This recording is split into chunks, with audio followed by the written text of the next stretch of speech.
Hello tout le monde, j'espère que vous allez bien. Moi en tout cas je suis ravie de vous retrouver pour une nouvelle vidéo. Et aujourd'hui j'ai décidé de vous proposer une recette de nougat tendre aux amandes.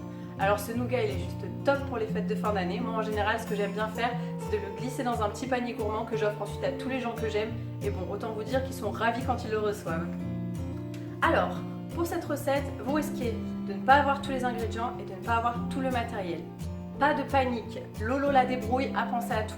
Sur mon blog, je vous ai écrit un article avec tous les systèmes D et toutes les petites astuces en fait pour réaliser cette recette à moindre coût et avec les moyens du bord. Et je vous laisse maintenant avec la vidéo. Bye bye!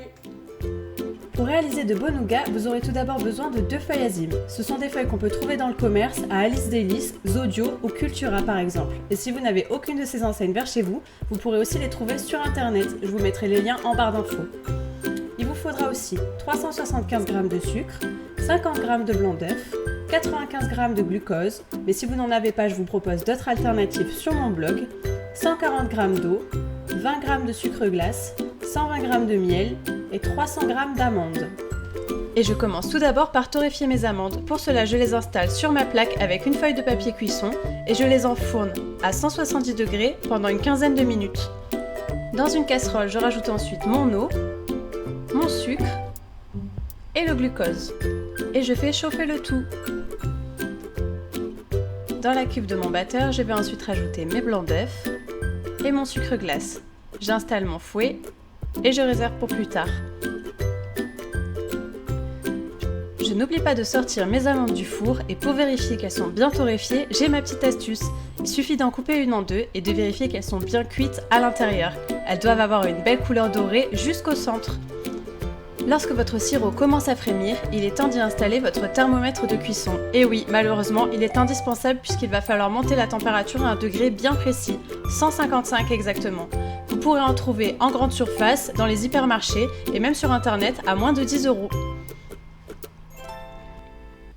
Une fois que le sucre a atteint 120 degrés environ, on peut alors monter les blancs et le sucre glace. Attention de ne pas faire cette étape trop tôt, sinon vous risquez de faire grainer vos blancs.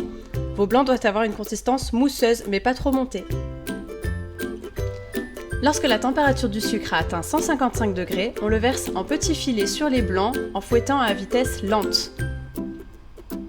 On tiédit ensuite le miel pour lui donner une consistance plus liquide, puis on l'incorpore à la meringue exactement de la même façon.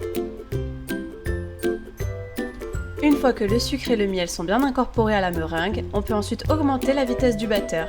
La préparation commence à s'épaissir petit à petit. Comme la pâte à nougat doit beaucoup épaissir, je vais retirer mon fouet pour ne pas le casser et le remplacer par ma feuille.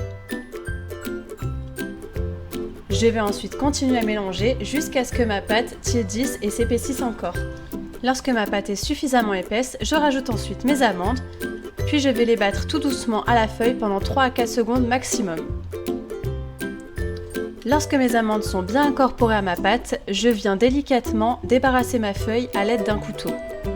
Je viens ensuite déposer ma feuille Azim sur une plaque et avec un pinceau, je viens l'humidifier légèrement. Attention, pas trop, sinon vous risquez de la faire fondre.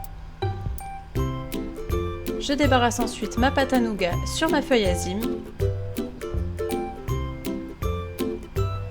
Et je préfère vous prévenir, c'est une étape plutôt fastidieuse puisque la pâte a bien durci à ce moment-là.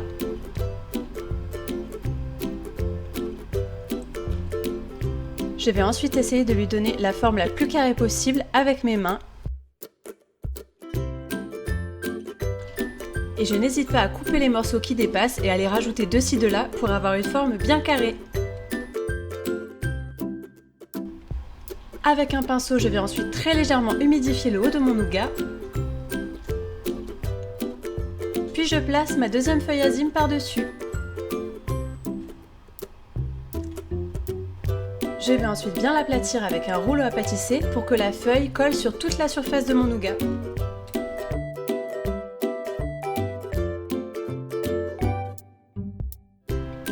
Et maintenant, je le laisse reposer une nuit entière.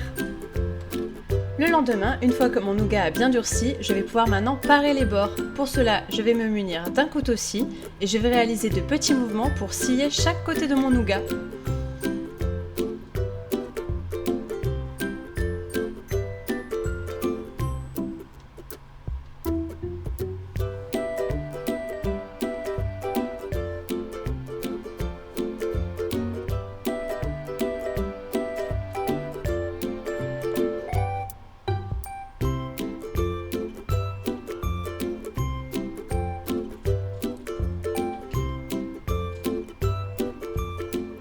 Et maintenant, il ne reste plus qu'à découper des bandes.